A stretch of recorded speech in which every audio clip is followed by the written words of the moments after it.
Industry में अभिशाप है, मैं ये कह सकता हूँ श्राप लगा हुआ है इस इंडस्ट्री को कि इस इंडस्ट्री में बदनाम बहुत होते हैं।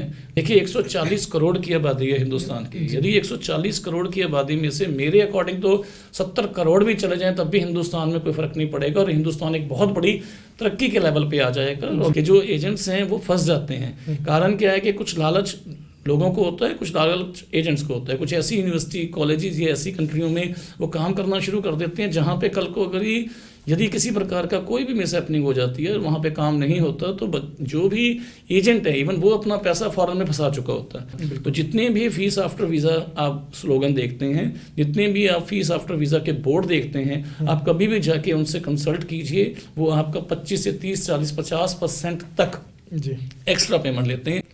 नमस्कार, देश प्रदेश खबर देख रहे हैं आप और नया साल शुरू हो चुका है। 2024 की शुरुआत हुई है। नई उम्मीदें, नई आशाएं लेकर आया है। करियर को लेकर भी कई उम्मीदें हैं जो स्टूडेंट्स के दिमाग में हैं और बड़ा सवाल ये खड़ा होता है कि विदेश जाने के लिए 2024 में क्या नया है। अगर आप स्टडी फॉरेन में करना चाहते हैं तो क्या तकलीफें आपको हो सकती हैं, कितना बोझ आपकी जेब पर पड़ेगा और अपॉर्चुनिटीज़ क्या क्या हैं, उस पर बातचीत के लिए पुरुषोत्तम भट्टी जी हमारे साथ मौजूद हैं। सर बहुत बहुत स्वागत। सबसे पहले नए साल की आपको बहुत शुभकामनाएं सर। सभी व्यूवर्स को और खास तौर से देश प्रदेश की टीम को नए वर्ष की बहुत बहुत शुभकामनाएं और आने वाला वर्ष सभी के लिए बहुत बड़ी खुशियां लेकर आए। सर सीधे से सवाल है, जनवरी शुरू हुआ है 2024 का। 2024 में स्टूडेंट्स के लिए अब्रॉड में क्या कुछ अपॉर्चुनिटीज़ इस बार हैं? सर देखिए 2024 बहुत ही अच्छा हम उम्मीद करते हैं जाएगा कि 2023 में कुछ प्रॉब्लम्स थी, कनाडा में 2022 में कुछ प्रॉब्लम्स थी। सबसे पहले जो हॉट चॉइस में हमारा कंट्री आता है कनाडा। कनाडा ने दिल खोल के वीज़ा देने का प्रॉमिस किया है, ख़ास तौर से भारतीय स्टूडेंट्स को। सिर्फ अपनी जो एक फ़ीस थी, इनकी जो सिक्योरिटी अमाउंट होता है वहाँ पर बच्चों की सेफ्टी पॉइंट ऑफ व्यू से, ताकि बच्चे वहाँ पर खर्चा ईजिली कर सकें, उसे GIC बोलते हैं, जिसे 10,000 की जगह सीधा 20,000 कर दिया गया है। यानी कि बच्चे को अपनी सिक्योरिटी अमाउंट वहाँ पे 20,000 जमा करानी है। उसके अलावा बहुत से private colleges, community colleges, even university को तो पहले से ही वीज़ा दे रहे थे। तो इन्होंने सभी के लिए रास्ते खोल दिए हैं। 5.5 बैंड, जो सबसे बड़ी पहले दिक्कत आ रही थी कि किसी के भी बैंड अगर कम है आइलेट्स में, PT में, तो वो एक्सेप्ट नहीं होते थे। मगर अब कनाडा दे रहा है डायरेक्टली वीज़ा के लिए डायरेक्ट बच्चों को, और GIC 20,000 जमा कराएं और बाकी सभी फीस आफ्टर वीज़ा की पॉलिसी विश्वास ग्रुप भी आपको दे रहा है। जी सर, लगभग 25 साल का आप इसका इस फील्ड में अनुभव है। किस तरह देखते हैं कि 25 साल में, क्योंकि इंडस्ट्री बहुत अप एंड डाउन आपने देखे हैं, तो कैसा एक्सपीरियंस रहा है 25 सालों का? सर देखिए 25 वर्षों के एक्सपीरियंस में हमें तो आज तक यही सीखने को मिला है कि हम लोगों की ज़िंदगी बनाने में लगे हुए हैं, लेकिन लोग कभी अभी भी अवेयर नहीं हुए। ना 25 साल पहले अवेयर थे, ना वो आज की डेट में अवेयर हैं। वो कंसल्टेंट की बात को नहीं सुनते, ना समझते हैं, अपने विदेश जाने के चुनाव को बहुत सही ढंग से एक बहुत प्लानिंग के साथ नहीं लेते। कहीं ना कहीं मायूस हो जाते हैं यदि किसी का रिफ्यूज़ल आ जाए। आज भी वही हालात हैं, लेकिन फिर भी एक इम्प्रूवमेंट हुई, वो गवर्नमेंट की लेवल पे है। गवर्नमेंट बहुत जागरूक हुई। फॉरेन के अंदर, इंग्लैंड में, अमेरिका में, कनाडा में, ऑस्ट्रेलिया में गवर्नमेंट ने ये समझ लिया कि हमें किन की ज़रूरत है। तो उस पॉइंट ऑफ व्यू से हम बहुत बड़ा बदलाव देख रहे हैं कि लोगों की ज़रूरत है फॉरेन में, और ख़ास तौर से भारतीयों की, क्योंकि भारतीयों ने जाकर जो वहाँ पर मकाम हासिल किए हैं, वो यहाँ पर हिंदुस्तान में यदि वो बच्चे रहते तो शायद वो उससे 10% भी आज उस लेवल पे नहीं होते जिस लेवल पे वो विदेशों में जाने के बाद हुए हैं। जी सर, अगर बात करें, आपने अभी कनाडा का जिक्र छेड़ा है। नॉर्थ इंडिया की पहली पसंद कनाडा है। कनाडा के अलावा 24 में क्या वो ऐसी कंट्री है जो बच्चों के लिए बहुत अच्छे पैकेज दे रही हो? देखिए कनाडा इसलिए लोगों की फर्स्ट चॉइस हो जाती है। पहली बात, हमारा बहुत बड़ा पंजाबी कम्युनिटी जो है वो वहाँ पे बिलोंग करती है। दूसरी चीज़, वर्ल्ड का सेकंड लार्जेस्ट कंट्री है। रशिया के बाद अगर कोई कंट्री आता है लार्जेस्ट प्लेस के मामले में, सबसे ज़्यादा जगह है जहाँ पर, वो है कनाडा। तो पॉपुलेशन की बात करें तो कनाडा में पॉपुलेशन बहुत कम है, अराउंड 4 करोड़ ओनली। हरियाणा के बराबर एक समझ लीजिए उनकी पॉपुलेशन है। क्षेत्रफल के मामले में वो बहुत बड़ा है। अभी इन्वेस्टर्स वीज़ा उन्होंने शुरू किए हैं, बिजनेस वीज़ा शुरू किए हैं। अब उनको इन्वेस्टरों की ज़रूरत है। हम जैसे बिजनेसमैन की ज़रूरत है कि वहाँ पे पैसा इन्वेस्ट करें, और वहाँ पे जो स्टूडेंट हैं या वहाँ पे जो एम्प्लॉय हैं या पुराने इंडियंस हमारे वहाँ पे रह रहे हैं, उन सबको वहाँ पे काम मिले। मैन्युफैक्चरिंग यूनिट्स नहीं हैं, या किसी तरह के ट्रेडिंग या किसी तरह की टूरिज़्म की हम बात करें, बहुत बड़ी होटल इंडस्ट्री वो डेवलप करना चाहते हैं, तो उन्होंने बहुत से वीज़ा ओपन किए हैं और तकरीबन 10 लाख से ज़्यादा लोगों को इस वर्ष में 2024 में उन्होंने परमानेंट PR रेजिडेंशियल देने की प्रॉमिस किया है। जी सर, बड़ा सवाल आता है कि जब भी कोई बच्चा आपको अप्रोच करता है फ़ॉरेन जाने के लिए, फ़ंड्स की बात आती है, पॉकेट अलाउ करती है 5 लाख, वो जाने के लिए 25-20 लाख ऐसे कर्जा ले लेते हैं। कर्ज जरूरी है क्या लेना? देखिए, हमारी इंडस्ट्री में अभिशाप है, मैं ये कह सकता हूँ श्राप लगा हुआ है इस इंडस्ट्री को कि इस इंडस्ट्री में बदनाम बहुत होते हैं, नाम नहीं होता। हमने भी 25 साल गुजार दिए, अगर हम भी आज कहें तो कोई ऐसा पद्मश्री या किसी ऐसे तरह का अवार्ड हमें नहीं मिलने वाला कि हमने 25 वर्ष गुजार दिए और ना जाने शायद 25,000 से भी ज़्यादा परिवारों को फॉरेन में सेटल किया होगा। लेकिन ये जो कर्ज नाम की एक अभिशाप है, यही हमें सबसे ज़्यादा परेशान करता है। बेसिकली होता क्या है कि लोगों के पास पॉकेट में पैसा नहीं है। मैं मानता हूँ कि भी हिंदुस्तान में मिडिल फैमिली को ही फॉरेन जाने की ज़रूरत है, लेकिन मैं हमेशा एक ही अपने स्लोगन के अंदर ये कहता हूँ, कर्ज लेके विदेश ना जाएं। उसका एक कारण है कि यदि आपके पास कम पैसे हैं तो आप ऐसी कंट्री का चुनाव करें जहाँ पे आप कम खर्च में जा सकते हैं। जितनी चादर अगर उतने ही आप पैर फंसारेंगे तो आपके लिए बेटर रहेगा, पुराने बुजुर्गों की कहावत है। हाँ, यदि आप कर्ज लेके भी जाना चाहते हैं तो बहुत से लोग डॉक्टर बनते हैं कर्ज लेके, बहुत से लोग वकालत के लिए कर्ज लेते हैं, बहुत सी ऐसी एजुकेशन है जिसके लिए हिंदुस्तान में भी कर्ज देना पड़ता है। तो लेकिन उस कर्ज को अपने उस बच्चे पे आप थोपिए मत।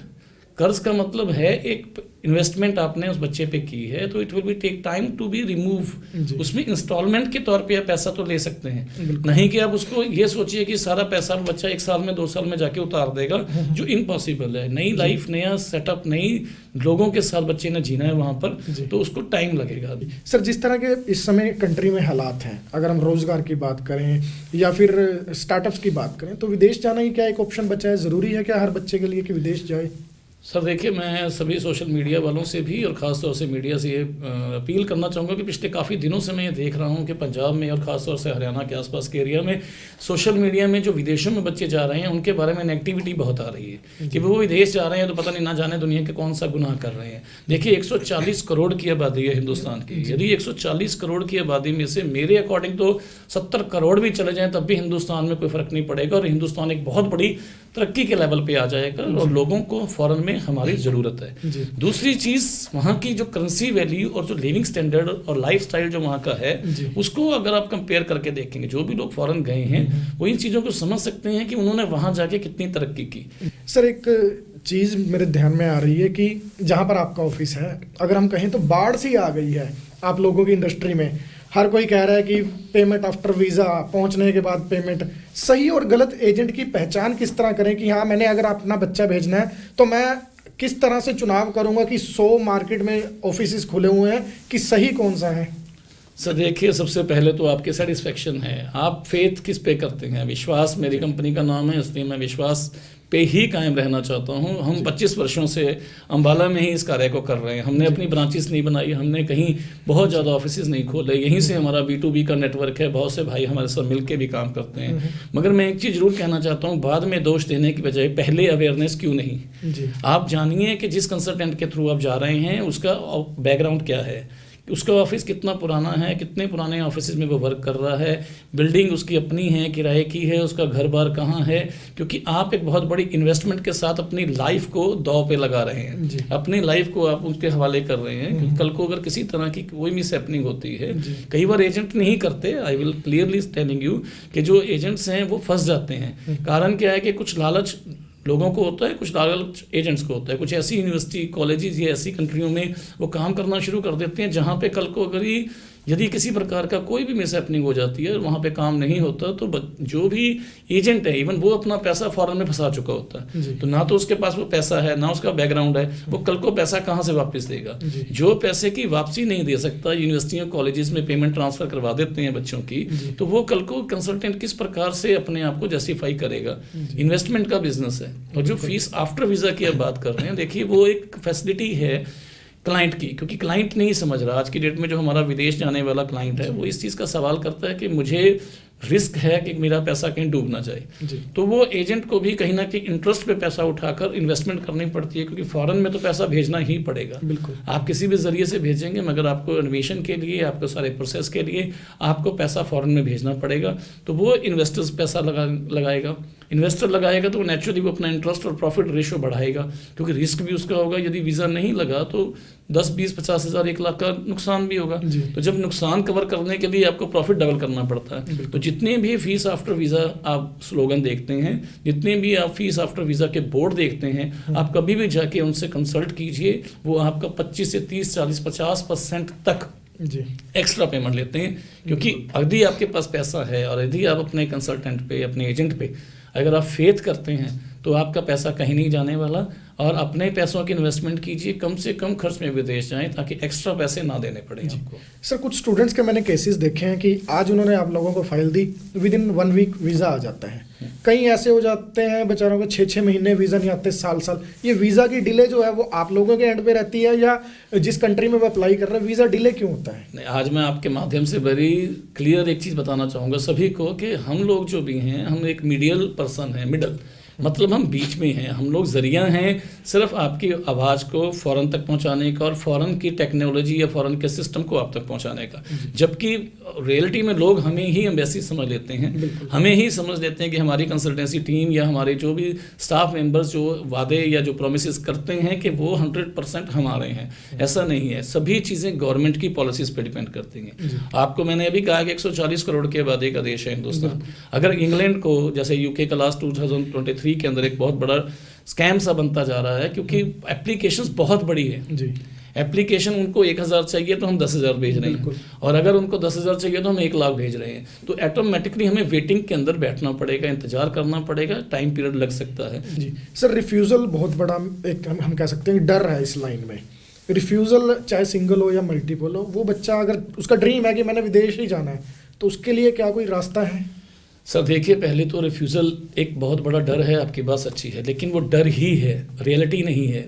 रिफ्यूज़ल मीन्स उनको ज़रूरत फ़िलहाल आपकी नहीं है जी। फ़िलहाल का मतलब ये है कि आप दोबारा उस कंट्री में वीज़ा अप्लाई कर सकते हैं यदि आपके डॉक्यूमेंटेशन, यदि आपकी फ़ाइल बिल्कुल प्रोसेसिंग में ठीक है। और दूसरी चीज़ मैंने पहले ही बताया कि डिमांड और सप्लाई, अगर डिमांड उनके पास कम थी और एप्लीकेशन ज़्यादा चली गई तो आपकी रिफ्यूज़ल आ गई। इसमें आपका कसूर नहीं है, आपके कंसल्टेंट का कोई भी कसूर नहीं है, लेकिन आपको दोबारा दूसरी कंट्री का चुनाव करना पड़ेगा। आप देखिए, बड़ा सिंपल सा फार्मूला है। हम यहाँ से करेंसी वैल्यू की वजह से फ़ौरन जाते हैं, हम कनाडा जाते हैं तो 60 रुपये के हिसाब से, ऑस्ट्रेलिया जाते हैं तो 60 रुपये के हिसाब से, यूके जा रहे हैं तो 100 रुपीज़ प्लस है, यूएस से जाते हैं हम लोग अमेरिका तो 75 रुपीज़ प्लस हो जाता है हमारा पैसा। ऐसे ही शेंगन कंट्री 40 कंट्रियों का एक कंट्री है जी, 40 कंट्रियों का एक वीज़ा है, वहाँ पे आज की डेट में 90 रुपये का रेट है। तो आपके सामने कितनी कंट्री हो गई? 50।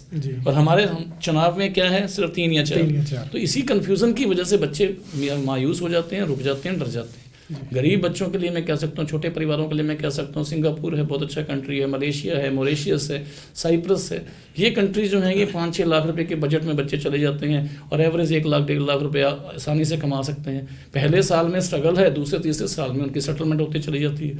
मगर किसी भी बच्चे को फ़ौरन जाने से कोई नहीं रोक सकता अगर उसका मन दिमाग फ़ौरन जाने का है, लेकिन कंडीशन वही कि वो मायूस ना हो, घबराए ना, एक कंट्री को चुनाव बना के ना रखे। क्योंकि पंजाबी में हमारी पुरानी कहावत है कि जहाँ का दाना पानी लिखा है जाएगा तो वही, और किस्मत से ज़्यादा किसी को कोई भी एजेंट कुछ नहीं दे सकता। आपकी अपनी किस्मत है, आपका अपना लक है जिसके बेस पे आपका वीज़ा लगना है। क्योंकि लॉटरी सिस्टम ही समझ लीजिए वीज़ा, क्योंकि आपके मुकाबले में 10 एप्लीकेशन और हैं। बिल्कुल, this is a simple formula कि रिफ्यूज़ल कुछ भी नहीं है, डरने की ज़रूरत नहीं है। किसी भी कंट्री की कोई भी रिफ्यूज़ल हो, कभी भी आप हमारे पास आ सकते हैं, किसी भी अच्छे कंसल्टेंट के पास जा सकते हैं। जी जी सर, हम भी एज अ मीडिया अगर हम बात करें तो हम दिखाते हैं कि अगर किसी स्टूडेंट के साथ कोई धोखा हो गया तो हम दिखा देते हैं कि फलां एजेंट था, पैसे खाए और निकल गया। एज अ कंसल्टेंट आप लोगों को किन किन फेसिस से गुजरना पड़ता है? काफ़ी तरह के प्रेशर रहते हैं आपके पास, क्या क्या सहना पड़ता है? देखिए, एक बदनाम सी इंडस्ट्री में अपना नाम बनाने की कोशिश में ही हमने अपनी उम्र गुजार दी। मैं तो सिर्फ इतना कहता हूँ कि बहुत से मीडिया और बहुत से सरकारी ऐसे ऑफिसर्स हैं जिनका हमें आशीर्वाद मिला, प्यार मिला, और बहुत सी इन्वेस्टिगेशन से हम लोग भी गुजरे हैं। कारण क्या? अवेयरनेस की कमी।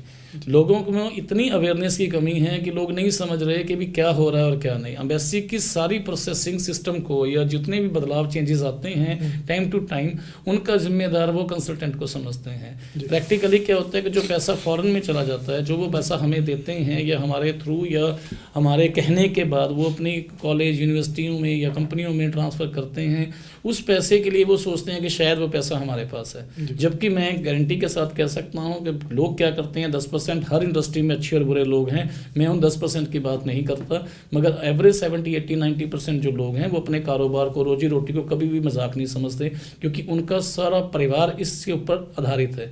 ये कारोबार या बिजनेस है, तभी वो लोग रोजी रोटी के लिए काम ही। और आप ये देखिए कि उनके ऑफिस से कितने लोग जा चुके हैं, अगर कुछ नहीं गए आज तक। आप ये देखिए, मीडिया भी देखता है, सब चीज़ देखता है, एक तरफा ही फैसला होता है हमेशा कि एजेंट गलत है, लेकिन उस एजेंट वो गलत कैसे हो सकता है जिस एजेंट्स ने बहुत से लोगों को भेजा हो और गलती से कुछ परसेंट यानी कि 10%, 15% लोग नहीं जा पाए, तो क्या उसके लिए एजेंट जिम्मेवार है? डॉक्टर के पास भी बहुत से लोग होते हैं, हॉस्पिटल के अंदर हर रोज डेड बॉडी निकलती है। एडवोकेट के प्रोफेशन के अंदर आप ये देखिए कि एक एडवोकेट जीतता है और एक हारता है। आप सीए के प्रोफेशन में देखिए, कोई भी पेनल्टी आती है, कोई फाइन आता है, कुछ आता है, तो कुछ लेवल पे नेगोशिएशन होती है, कुछ लेवल पे डॉक्यूमेंटेशन सिस्टम के अकॉर्डिंगली वो रिड्यूस करवा देते हैं, कुछ फिर भी पे करना पड़ता है। किसी भी प्रोफेशन में आप चले जाइए, दोनों का काम होता है प्रॉफिट एंड लॉस। लॉस के लिए ओनली एंड ओनली एजेंट जिम्मेदार नहीं है।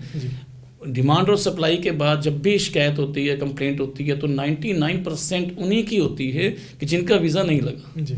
अब लीगल इलीगल इंडस्ट्री में भी आप देखिए कि इलीगल इंडस्ट्री से हमारा कोई वास्ता नहीं है। हमने 25 साल में चैलेंज करते हैं कि एक भी बच्चे को इलीगल इंडस्ट्री के जरिए से या इलीगल रास्ते से नहीं भेजा, लेकिन हम वहाँ भी कहते हैं कि पेरेंट्स स्वयं जिम्मेवार हैं। इन्वेस्टिगेशन के मुद्दे को यदि आप ढंग से ऑपरेट करें तो आपको पता लगेगा इन्वेस्टर कौन, पैसा किसने लगाया। एजेंट लेके भाग गया, हमें समझ में आया, लेकिन 25 लाख क्यों लगाया? उसी के परिवार के पहले भी लोग उसी नंबर 2 के रास्ते से फॉरेन जा चुके हैं, और बच्चे को गुमराह करने में सबसे बड़ा उन रिश्तेदारों का या आसी पड़ोसियों का साथ जो मिलता है उसे नंबर 2 में बाहर भेजने के लिए, क्योंकि यहाँ पे वो इंग्लिश नहीं कर सकता, यहाँ पे वो लीगल तरीके से जाने का क्राइटेरिया जो है वो कंप्लीट नहीं कर सकता, इसलिए वो इलीगल रास्ते से जाना चाहता है। लेकिन वो स्वयं को जिम्मेदार ना मानते हुए सिर्फ और सिर्फ एजेंट को जिम्मेदार बनाते हैं। और जो लोग निकल गए, क्या आज हमारी सरकार, हमारी सिस्टम क्या इस चीज़ को चैलेंज कर सकते हैं कि जो इलीगल रास्तों से गए हैं उन्हें वापस बुलाया जाए? क्या उनके खिलाफ कोई कार्रवाई की जाए? क्योंकि जब तक डिमांड है लोगों की जाने की गलत रास्तों से, लोग गलत रास्तों से जा रहे हैं। लोग नहीं समझ रहे कि अगर वीज़ा नहीं लग रहा तो किसी भी कंसल्टेंट का कोई उसमें योगदान नहीं है, और जो भी उसके बाद कार्रवाई होनी है वो through the embassy, through the system जो वहाँ पे गवर्नमेंट का है उसके अकॉर्डिंगली चलेगा। बट हमें बहुत सी परेशानियों का इस मामले में, इस इंडस्ट्री को खास तौर से, क्योंकि आज तक इस इंडस्ट्री को कोई मुकाम ही नहीं मिला। इतनी बड़ी इंडस्ट्री है जिसने ना जाने कितने लाखों परिवारों को आज फॉरेन में सेटल कर दिया है। बहुत सी करेंसी, हम ये कह सकते हैं, हमारी जीडीपी का बहुत बड़ा हिस्सा हमारा ये व्यापार है, जिसकी वजह से लोग बाहर से पैसा कमाते हैं। आज अगर हमारे प्रधानमंत्री जी जाते हैं और फॉरेन के अंदर उनको एनआरआई वेलकम करते हैं, तो यदि वो इसी इंडस्ट्री के द्वारा नहीं गए तो कैसे गए?